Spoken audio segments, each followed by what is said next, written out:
And gentlemen, about August 15th, 2020, an unarmed black man was shot to death by police in Pasadena, California. And we're just hearing about this case now. The video have surfaced now, and you can see him running away from the police, and they pulled guns out and they shot this man in the back and killed him. And he was unarmed. Now, I don't even know why they were bothering Anthony. He was in a car that a front license plate was missing, but he was the passenger. But they had him get out of the car. It just, the whole thing just don't make any sense. Why would you bother him and not the driver of the car? Why would you bother the passenger? But this is what they did. So he took off running and he was killed by Pasadena police. Benjamin Crump, he's always cropping up everywhere, is representing the family. Now, this video is 21 minutes long. I am not going to play this whole thing, but I will play a small clipping of it, and I will leave the the link to the video in the description box if you decide you want to watch the whole thing.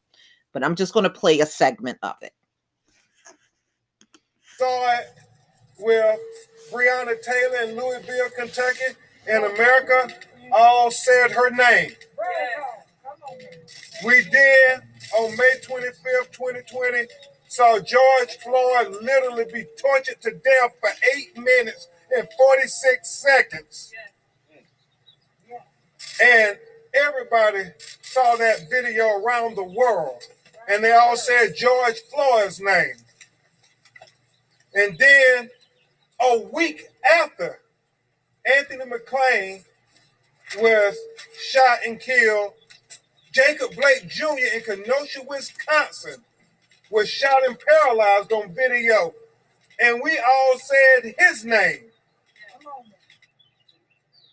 But here in Pasadena, we're here to proclaim that America should also be saying Anthony McClain's name. Of Anthony McClain, life matters. His video is just as shocking as Jacob Blake Jr. And it underscores the fact that there seems to be a propensity for police in America to shoot black men in the back disproportionately than anything we've seen them do to our white brothers and sisters. And we have to make that point over and over again, because even though we continue to say Black Lives Matter, they keep shooting us in the back. Think about it, y'all. Think about this here. Jacob Blake Jr., Trayford Pellerin in Baton Rouge, Louisiana, and Attorney Derek Galipo working with a great lawyer here in Los Angeles, Carl Douglas, for Dijon Kinsey, who was shot in the back also. So, Carrie Harper, when you think about this, and we're going to talk about these videos and this new video and what it shows, and hopefully you all will start showing this to America to show how unjustified the shooting and killing of Anthony's father was. Just how unjustified, unnecessary, and senseless it was.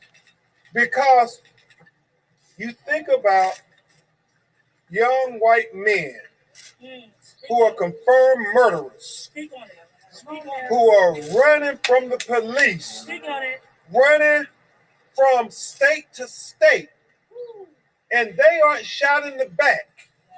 They're taken alive. When you think about Dylan Roof, shot the black people in the church in Charleston, left South Carolina, going to North Carolina. They captured him alive, did not shoot him in the back. You think about the fact when Kyle Rittenhouse, young white man in Kenosha, Wisconsin, 2 days after Jacob Blake Jr. was shot in the back running away from the police because they say he was a threat. This young white man had murdered 2 people, walked right past the police, was going to another state, Nobody shot him in the back. And then this latest tragedy, dealing with a young white man who shot the individuals at the Asian spa in Atlanta, Georgia, was leaving Georgia, going to Florida, and carried. Nobody shot him in the back and killed him. They took him alive. That's true. He made very good points.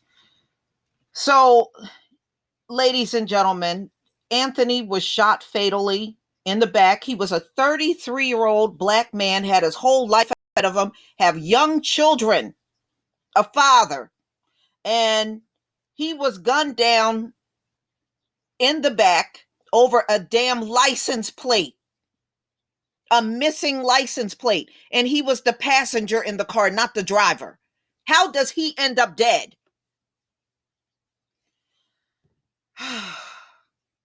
And he's right.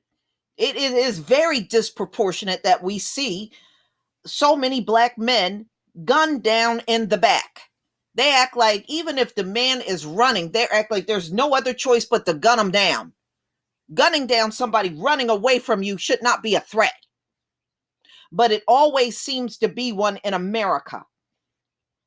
So the family, of course, hired Benjamin Crump. They want justice.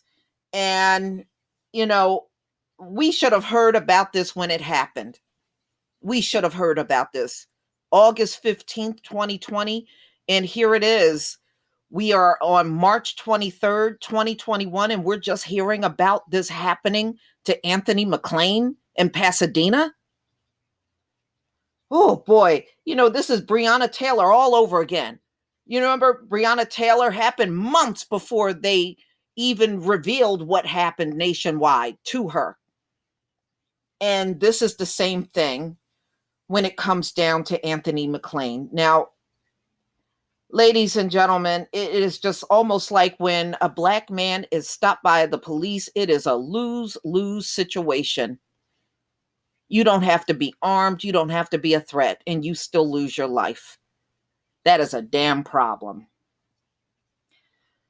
But y'all, please tell me what you think. I'm sure you're going to start hearing more and more about Anthony McClain as the days go by.